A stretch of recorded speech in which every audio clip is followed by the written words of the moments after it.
Is Hansen Yang, the towering talent from the Chinese Basketball Association, truly the second coming of Nikola Jokic? That's the question lighting up draft boards and fan forums, but the answer isn't in what his stats are, but in what they could be. Today we're using data to tell a different story. We're going to argue that Hansen Yang's current stats are deceptive, and that the very numbers causing some scouts to hesitate are actually the biggest indicator of his massive upside. First, the raw numbers are undeniably impressive. In the 2024-25 season, Yang put up a dominant stat line: 16.6 points, 10.5 rebounds, and a whopping 2.6 blocks per game, all with elite efficiency. But it's the 3 assists per game that makes people pause the Jokic comparison. And when we feed his stats into our Cousine similarity model, the name that comes back isn't Jokic. It's a Hall of Famer, a defensive anchor, and an MVP, peak David Robinson. The statistical resemblance to the Admiral is striking, especially in the rebounding and defensive metrics. And on the surface, this makes sense. But this is where the story gets interesting, because what if that David Robinson comparison tells us less about Hansen Yang's potential and more about the system that was holding him back?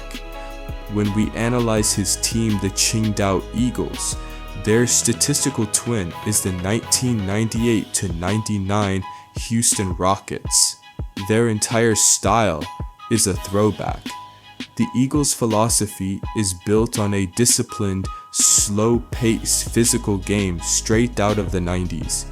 Their offense is designed for individual scoring, not a pass-heavy system. They don't take a lot of threes, and they don't rack up assists.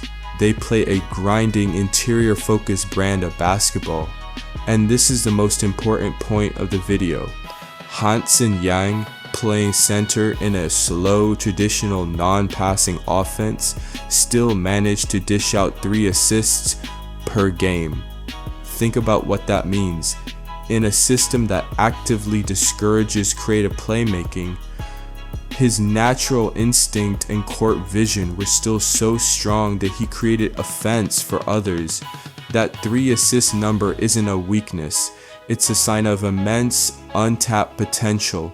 It's a testament to his ability to find passing lanes that otherwise wouldn't exist in that kind of offense.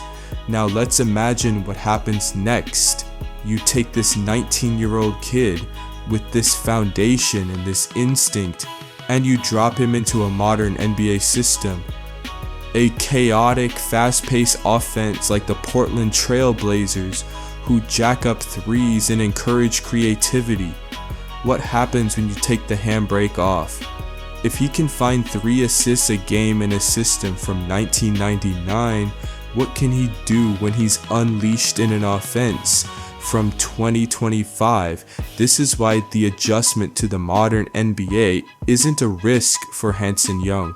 It's his biggest upside, so the David Robinson comparison isn't his ceiling, it's his floor.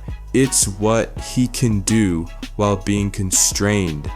The real story is the potential that gets unlocked when he's freed from that system.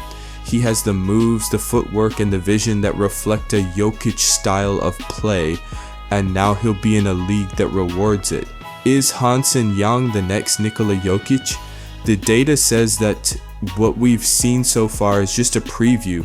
The real show begins when he's finally unleashed. And a player with this much untapped potential is a franchise-altering talent.